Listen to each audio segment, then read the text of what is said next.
Hi, I'm Carol Andrews for another episode of Southwest TV News. Here are some of the stories we've been working on for today's show.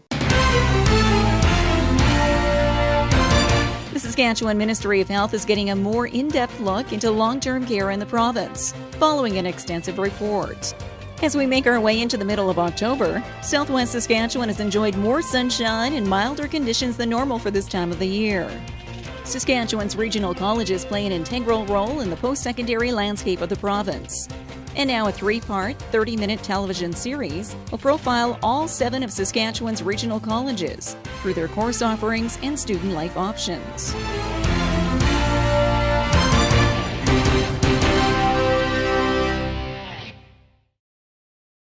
Thanks for joining us here today. Improving long-term care across Saskatchewan is the focus of a recent study. We have more in today's top story. The Saskatchewan Ministry of Health is getting a more in-depth look into long-term care in the province, following an extensive report. The data was compiled through on-site tours of each of the 156 long-term care facilities in the province by health region CEOs and senior management.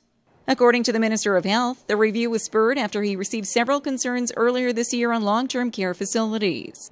Now, after reviewing the data, the province has been made aware of numerous challenges faced by health regions, from the quality of meals, overall care issues, safety, resident lifestyle needs, and aging infrastructure.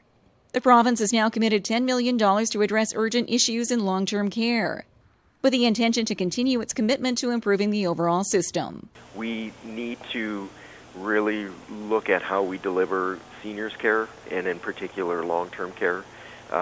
The model that we've been using in Saskatchewan, and I think most provinces are challenged by this, we really haven't changed the model of how we deliver care in probably 20 or 30 years. Although we know that the level of care and the needs are greater now than they would have been a generation ago. We also know that demographics are going to put more pressure on the long-term care system. So this is I think, a two-part response. It's the urgent issues. It's also looking at how we think this care could be delivered into the future. One of the health regions which is already leading the trend to a new Eden model of healthcare is the Cypress Health region. The concept involves a more home-like atmosphere for long-term care residents and moving away from the institutional-style facilities, and will now be carried forward into the new long-term care facility set for construction in Swift Current in 2014. Beth Vachon is the CEO for the Cypress Health region and applauds the province's review of the long-term care system as a whole, as the region's goal is to provide quality care to its clients and let families have the peace of mind knowing that their loved ones are well looked after at each of their facilities. It's really important that we look at things like maintaining people's at-home routine as much as we can, so that when they come to us, we can, help facilitate the things that were meaningful in their life, that we continue to do that. And oftentimes when people come into our care, we just sort of take over and we don't allow them to do as much as they possibly can for themselves because, we're working hard to get all our work done in a day.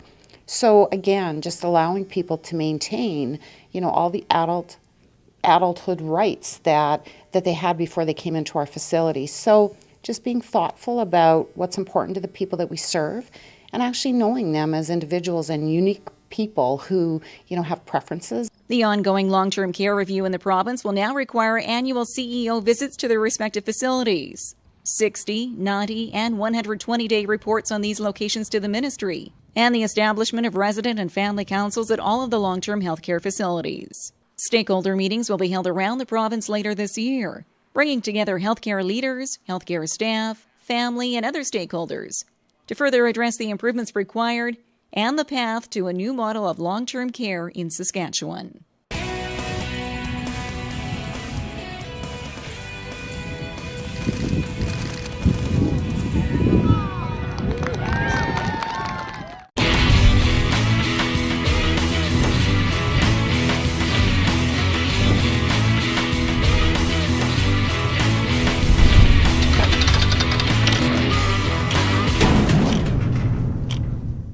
We've enjoyed your photos and story ideas all summer, and now we want to see what's happening this fall. Send us your back-to-school photos, your autumn scenery, and other unique images. And you could be a part of the new MySWTV feature at the end of the show. Email us today to contact us at southwesttvnews.com.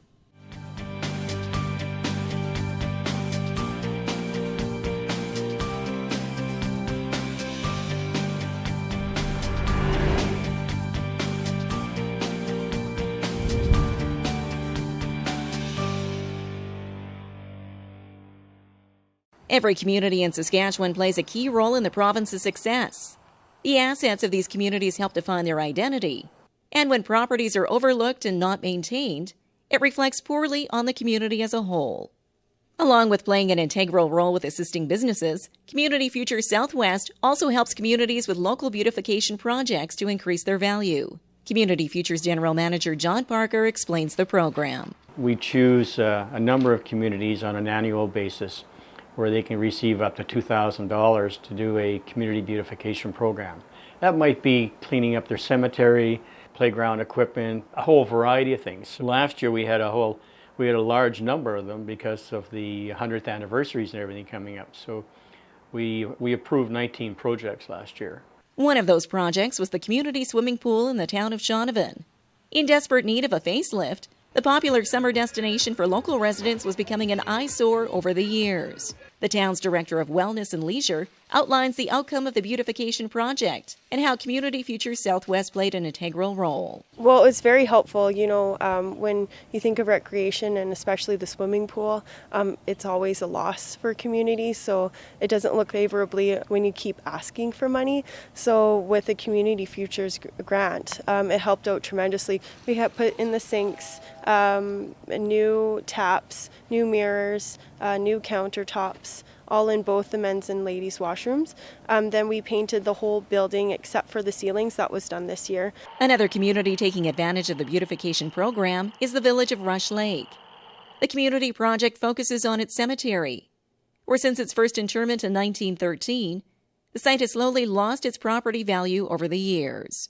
Carol Furman is the coordinator of the Rush Lake Cemetery Beautification Project and noticed the decline in the cemetery property. The project is focused mainly on its custom entrance, with future hopes of expansion.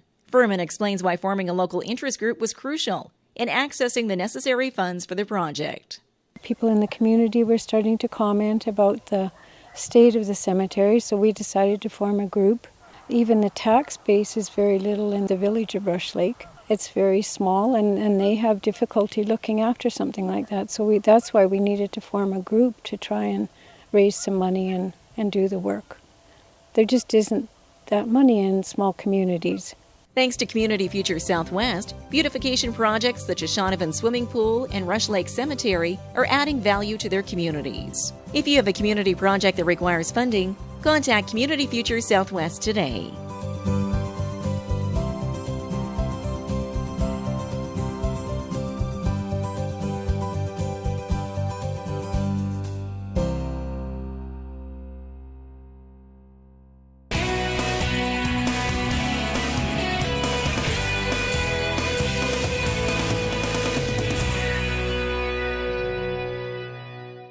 Making our way through the month of October, and Environment Canada is calling for a mild weather forecast. As we make our way into the middle of October, southwest Saskatchewan has enjoyed more sunshine and milder conditions than normal for this time of the year.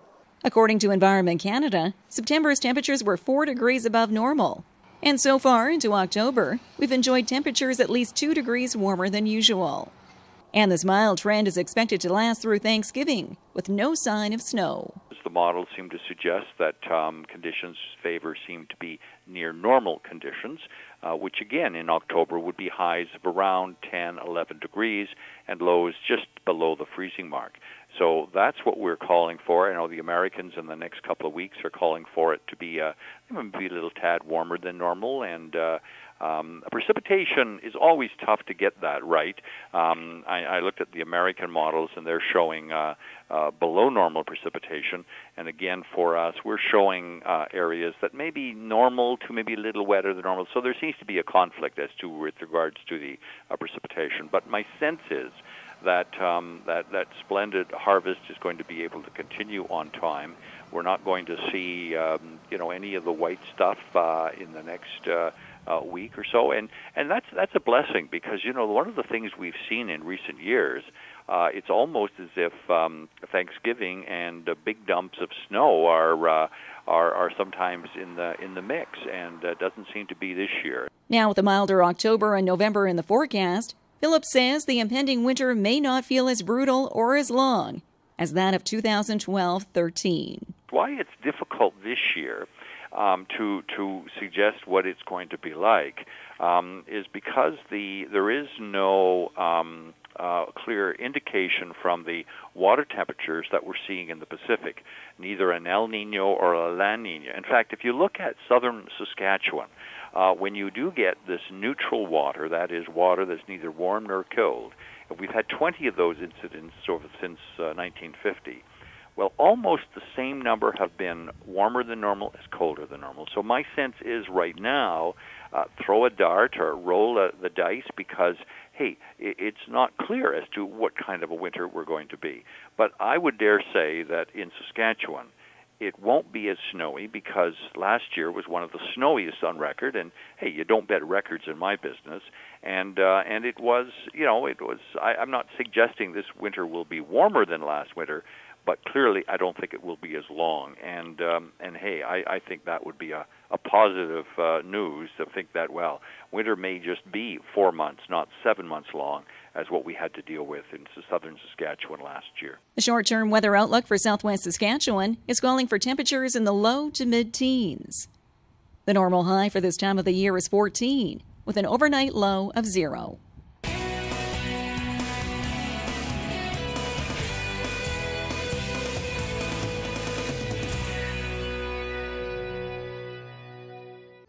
W.W. Smith Insurance has reached a milestone as it celebrates its centennial.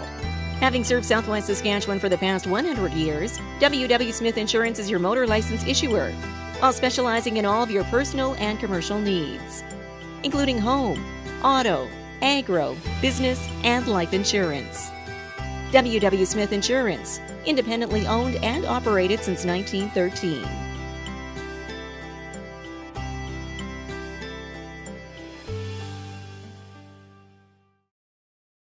We've enjoyed your photos and story ideas all summer, and now we want to see what's happening this fall.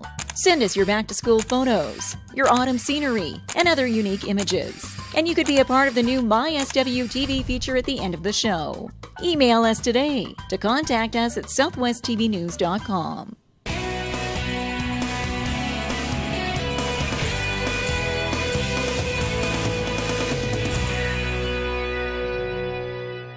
A new TV series is shining the spotlight on Saskatchewan's regional colleges. We have more in this report. Saskatchewan's regional colleges play an integral role in the post-secondary landscape of the province. And now a 3-part, 30-minute television series will profile all 7 of Saskatchewan's regional colleges through their course offerings and student life options. The series was commissioned by City Saskatchewan and is part of the network's continuing support of Saskatchewan producers. Series like this are really core to our mandate as a provincial educational broadcaster. Obviously we want to make sure that we are, doing some programming which, has some educational merit, but I think it's also really important, especially in this day and age, to profile, educational opportunities in this province. One of the campuses featured is Great Plains College, headquartered out of Swift Current, an educational institution which offers an array of post-secondary courses through its 6 locations across western Saskatchewan. And with a project such as College TV, a broader audience will now be able to see what GPC has to offer on a number of fronts. I think they'll be surprised about what goes on here in terms of student life and, of course, our facilities in terms of supporting our programs and our instructors and what people are actually doing here. I mean, a lot of people think of the college as just this place, and it'll be nice to profile the programs and our students and our connection to employment and what we do. College TV is set to premiere in January of 2014 and is produced by Swift Current-based Overtime Communications Limited in partnership with City Saskatchewan. City Saskatchewan is the former SCN and is available across the province on all cable and satellite services. Will help, as the Premier said, with the short-term issues around the stimulus, but it's got a clear eye on the future, something for the long-term economic health of this region. Well, this brings to a close another episode of Southwest TV News, reporting the stories that matter to you. We always welcome your news tips. You can always reach us here by phone at our studio or by email to contact us at southwesttvnews.com. Also, be sure to join us daily online for the latest news from across southwest Saskatchewan and so much more at mylocaltv.ca. And be sure to follow us on Facebook, Twitter, and Pinterest. Thanks for joining us here today. I'm Carol Andrews.